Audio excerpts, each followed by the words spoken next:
කාලයටත් අවකාශයටත් එහා ගිය ලෝකයේ නොවිසඳුණු අභිරහසා විශ්වජනක කතා අරන් සිනිවර්ස් ස්ටෝරිස් එත ඔබ සාදරයෙන් පිළිගන්නවා. ඔයා කවදාවත් රැහස දිහා බලලා මෙහෙම හිතලා තියෙනවද?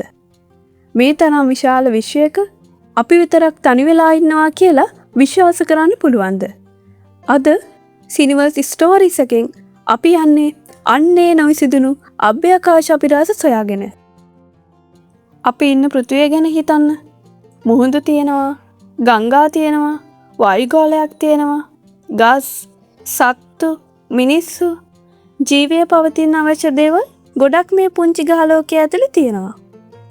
ඒත් මේ වගේ තවත් ලෝකයක් කොහේ හරි තියෙනවා නම් අපි වගේම ජීවින් ඉන්න ලෝකයක්. මේ ප්‍රශ්නයට තාම විද්‍යාඥයින්ට නිශ්චිත පිළිතුරක් නැහැ. හැබැයි ඔවුන් හොයාගෙන තියෙන දේවල් නම් ඇත්තටම පුදුම හිතෙනවා. අපේ සූර්ය පද්ධතියෙන් පිටත තියෙන ග්‍රහලෝක වලට කියන්නේ එක්සෝප්ලැනට් කියලා. අපේ සූර්යයා වටා පෘථිවිය, අඟහරු, බ්‍රහස්පති වගේ ග්‍රහලෝක ගමන් කරනවානේ. ඒ වගේම විශ්වය වෙනත් තාරකාවට ග්‍රහලෝක ගමන් කරනවා. ඒවා තමයි එක්සෝප්ලැනට් කියන්නේ. ඒත් මෙතන තියෙන ලොකුම ප්‍රශ්නය තමයි ඒ ග්‍රහලෝක අපෙන් කොච්චර ඈතද කියන එක. සමහර ඒවා අපෙන් ආලෝක වර්ෂ ගණනාවක් ඈතයි. ඒ නිසා අපිට එතෙන්ට ගිහින් බලන්න බෑ. එහෙනම් විද්‍යාඥයන් ඒව හොයාගන්නේ කොහොමද? ඒකත් හරිම අපූර්ව වැඩක්. ග්‍රහලෝකයක් තමන්ගේ තාරකාව ඉදිරියෙන් ගමන් කරනකොට තාරකාවේ ආලෝකය ඉතා සුළු ප්‍රමාණයෙන් වැඩි වෙනවා.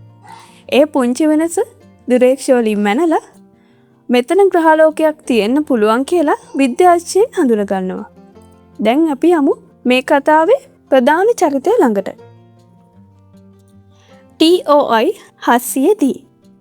මේ නම ටිකක් අමුතුයි වගේ නේද?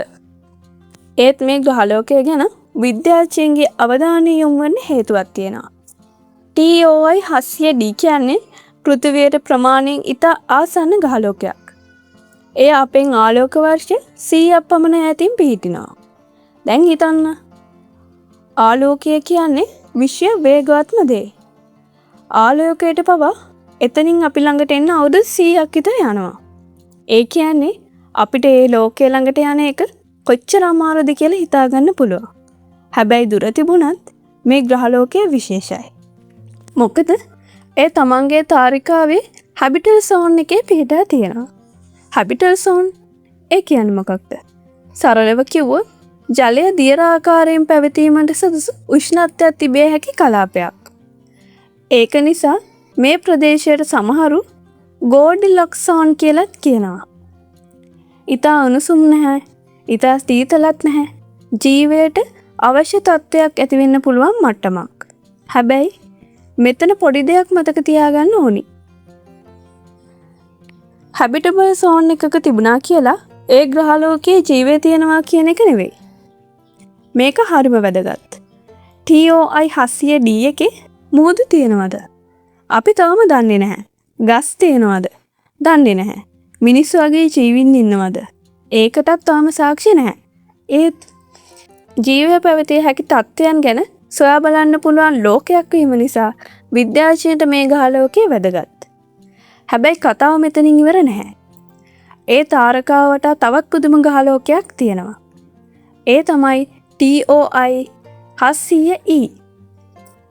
මේක ගැන අහනකොට තවත් පුදුම හිතෙන්න පුළුවන්. මොකද TOI 700E කියකේ ප්‍රමාණයත් පෘථිවියට ඉතා ආසන්නයි. පෘථිවියේ ප්‍රමාණයෙන් සම්පූර්ණ වෙනස් යෝධ ග්‍රහලෝකයක් නෙවෙයි. ඒක ටෙරස්ට්‍රියල් ප්ලැනට් ලෙස හඳුනාගන්න තියෙනවා. ඒ කියන්නේ ගල්මය ලෝකයක් වීමට ඉඩ තියෙනවා. ඉතින් එකම තාරකාවක් වට පෘථිවියට සමාන ප්‍රමාණයේ ලෝක කිහිපයක් තියෙනවා කියන අදහසම කොච්චරනම් අපූරුද? ඒත් තව එකක් තියෙනවා. අපේ සූර්ය පද්ධතියට සාපේක්ෂව ඉතාම ආසන්න තාරකාවක් වටත් විද්‍යාඥයන් විශේෂ ග්‍රහලෝකයක් සොයාගෙන තියෙනවා. ඒ තමයි ප්‍රොක්සිමා B. මේ ග්‍රහලෝකය ප්‍රොක්සිමා සෙන්ටෝරි කියන අපට ආසන්න තාරකාව වටා ගමන් කරනවා. ඒකත් තමන්ගේ තාරකාවේ හැබිටබල් සෝන් එක තුළ පිහිටා තිබෙනවා. ඒ නිසා එකම ප්‍රශ්නය ආයෙත් අපේ ඔළුවට එනවා. එහෙනම් එතන ජීවය තියෙන්න පුළුවන්ද? උත්තරය පුළුවන් කියලා අපිට කියන්නත් බෑ, බෑ කියලා කියන්නත් බෑ. මොකද තවම අපිට ප්‍රමාණවත් සාක්ෂි නැහැ. හැබැයි මේක තමයි මේ කතාවේ ලස්සනම කොටස. විද්‍යාඥයින් දැන් සොයන්නේ ග්‍රහලෝකයක් තිබෙනවාද කියන එක විතරක් නෙවෙයි. ඔවුන් උත්සාහ කරන්නේ ඒ ග්‍රහලෝකවල වායුගෝලය ගැන තොරතුරු සොයාගන්න. මොකද ග්‍රහලෝකයේ වායුගෝලයේ තියෙන වායු වර්ග ගැන දැනගත්තොත් ඒ ලෝකයේ තත්ත්වය ගැන අපිට යම් අදහසක් ගන්න පුළුවන්. ඒක හරියට අපිට කවදාවත් යන්න බැරි දුරක තියෙන ගෙදරක ජනේලයෙන් ඇතුළට බලනවා වගේ දෙයක්. ගෙදර ඇතුළට යන්න බෑ. හැබැයි ජනේලයෙන් පෙන්න දේවල් වලින් ඇතුළේ මොන වගේ තත්ත්වයක්ද කියලා අනුමාන කරන්න පුළුවන්.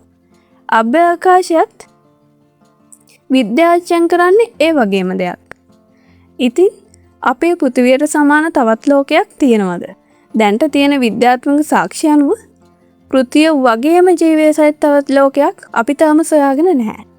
හැබැයි පෘථිවියට ප්‍රමාණයෙන් සමාන ගල්මය විය හැකි සහ ජලය දියර ලෙස පැවතිය හැකි කලාපවල පිහිටි ලෝක අපි සොයාගෙන තියෙනවා. ඒකෙන් අපිට තේරෙන එක දෙයක් තියෙනවා. පෘථිවිය කියන්නේ විශ්වයේ එකම ග්‍රහලෝකය කියලා අපිට තවම කියන්න බෑ. සමහර විට අපි මේ විශ්වය තනි වෙලා ඇති. නැත්තම් අපි තවම හඳුනාගෙන නැති අපෙන් ආලෝක වර්ෂ 100 ගණනක් ඈත ලෝකයක ජීවය අපි ගැනම මේ ප්‍රශ්නය අහනව ඇති. විශ්වයේ අපි විතරද? මේ ප්‍රශ්නයට පිළිතුර සමහර විට මනුෂ්‍ය වර්ගයාගේ ඉදිරි පරම්පරාවෙන් හොයාගනීවි. ඒ වෙනකම් ඊළඟ වතාවේ රැ අහස දිහා බලනකොට පුංචි තාරකාවක් දිහා බලලා එක දෙයක් මතක තියාගන්න. ඒ ආලෝකයේ පිටපස අපි තාම නොදන්නා ලෝකයක් තියෙන්න පුළුවන්. ඉතින් මේ අසීමිත විශ්වයේ අපි විතරක් තනි වෙලා ඉන්නවා කියලා ඔයා හිතනවද?